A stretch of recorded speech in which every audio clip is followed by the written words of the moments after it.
Valeu, moçada, obrigado pelo teu carinho, pela tua audiência aqui com o nosso canal. Se tu ainda não for inscrito, aproveita, já te inscreve, deixa o teu like, ativa o sininho de notificações e vamos falar das últimas do Tricolor. Hoje à tarde aconteceu a estreia do Grêmio na Copa FGF Troféu Zagallo, a famosa Copinha. Bom, Diogo, por que tu tá misturando as ideias? Vamos lá. Essa competição, o Grêmio vai aproveitar para dar rodagem a jogadores da equipe principal que não vêm sendo utilizados pelo técnico Renato Portaluppi.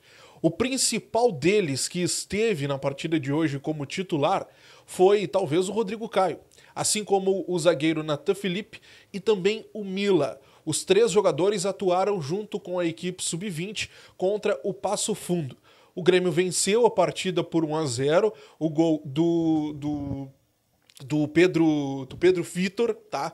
O jogador marcou 1-0 para o Tricolor, mas os olhares, por óbvio, estavam em cima de Rodrigo Caio, para saber como é que o jogador ia desempenhar. Afinal de contas, desde que ele chegou aqui, ele só tem 17 minutos com o time principal naquele jogo lá, aquele empate contra o Palmeiras, aquele 2-2, né, que a gente saiu vencendo de 2-0 e até marcou como o último jogo do JP Galvão, e desde então ele não atuou mais. Então essa partida serviu mais para dar uma olhada como é que o Rodrigo Caio estava atuando. E a ideia, gente, é assim, ó. O Rodrigo Caio, ele não tá no seu pleno físico, tá? Isso é importante nós colocarmos aqui, até porque ele só está jogando essa competição porque ele precisa adquirir ritmo de jogo. Não foi um jogo intenso, o Passo Fundo teve muito respeito pelo Grêmio, não avançou as linhas para poder fazer uma pressão, o Rodrigo Caio não teve aquela dividida, não teve aquele lance mais chegado, aquela dificuldade, vamos colocar assim. Só que assim, a gente... quem esteve assistindo a partida, quem conseguiu acompanhar o jogo, notou que o Rodrigo Caio ele tem muitas dificuldades ainda, tá? Ele é um jogador que ele não está no seu pleno físico. Então é mais do que natural que ele tenha essa dificuldade daqui a pouco no momento de dar um pique, no momento de acompanhar uma jogada. Então é um jogador que precisa de bastante tempo para poder ter essa recuperação física e adquirir esse ritmo de jogo.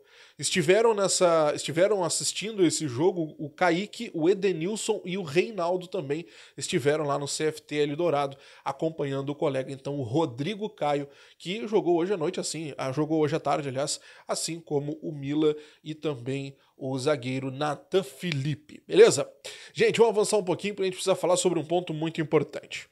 O Renato, ele concedeu uma entrevista para o Eduardo Gabardo e também para o Marcos Souza lá de GZH, e ele trouxe diversos pontos sobre a sua carreira, falando sobre a sua permanência ou não no Grêmio. Isso a gente já trouxe aqui no vídeo anterior, que o Renato ele disse ter recebido propostas de outras equipes, mas que só vai definir o seu futuro lá no final da temporada.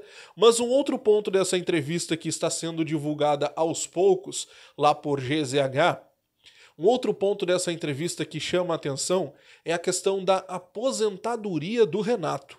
Sim, a pergunta foi feita, se o Renato pensa em se aposentar ou não, se isso está longe. A resposta do Renato foi a seguinte, abre aspas aí. Somente o tempo vai me falar a hora de parar. Costumo falar que caixão não tem gaveta. Tenho de aproveitar a minha vida também, mas no momento a minha cabeça está voltada totalmente para o meu grupo. Ano que vem, daqui a 2 anos, sei lá, me sentir cansado ou sentir que eu tenho que aproveitar mais a vida, respondeu o Renato então. Seja no ano que vem, seja daqui a 2 anos, ou quando ele simplesmente decidir que precisa aproveitar mais a vida, esse será o tempo de carreira ainda de Renato Portaluppi. Mas chama a atenção, né? Porque ele não... Geralmente, quando a gente faz uma pergunta para alguém que tem ainda que entende que tem bastante tempo ainda pela frente, a pessoa fala, sei lá, daqui uns 5 anos, 10 anos ainda pela frente. O Renato não, ele garantiu, daqui o ano que vem ou daqui a 2 anos. Isso talvez mostre que o Renato esteja cansado dessa rotina, esteja cansado do que ele vem vivendo nos últimos anos. É um ponto que precisa ser levado em consideração também. tá? Até porque o Renato ele já tá com 61 anos, né? E a vida do Renato em Porto Alegre é hotel, Grêmio, Grêmio, hotel, hotel, Grêmio, Grêmio, hotel. A vida do Renato está no Rio de Janeiro. Ah, eu sei que a gente pode fazer o comparativo, mas o Renato ganha para isso, beleza. Mas é a escolha que ele faz, né? É a escolha que ele faz. Ou ele fica pelo Grêmio, fica pela grana, ou ele vai curtir a vida. E talvez o Renato já esteja pensando no momento de curtir a sua vida. Gente, pra gente encerrar, vamos falar sobre outro ponto importante das últimas horas também. O Grêmio tá muito satisfeito com a contratação que fez com o Monsalve, tá? O Grêmio tá show de bola, o Grêmio tá assim, ó, tá muito feliz com o que viu, uma baita de uma promessa, um jogador que custou barato para os cofres do tricolor e que vem desempenhando e que pode render uma boa grana ali na frente. Por conta disso, o Grêmio já está mapeando outras possibilidades no mercado sul-americano. A imprensa colombiana trouxe como informação nas últimas horas que o Grêmio é um dos clubes que monitoram a situação do jogador Jordan Barrera, de 18 anos. O jogador ele pertence ao Júnior Barranquilla, mas está emprestado ao Barranquilla Futebol Clube. Por lá ele tem 31 jogos e 2 gols. Jovem de 18 anos, vem chamando a atenção desde as categorias de base, tá? É um jogador promissor, um meia, e o Grêmio tá de olho nessa possibilidade também. Assim como o Fluminense e o Sevilha da Espanha. O Grêmio tá embalado com o Monsalve e gostou, hein?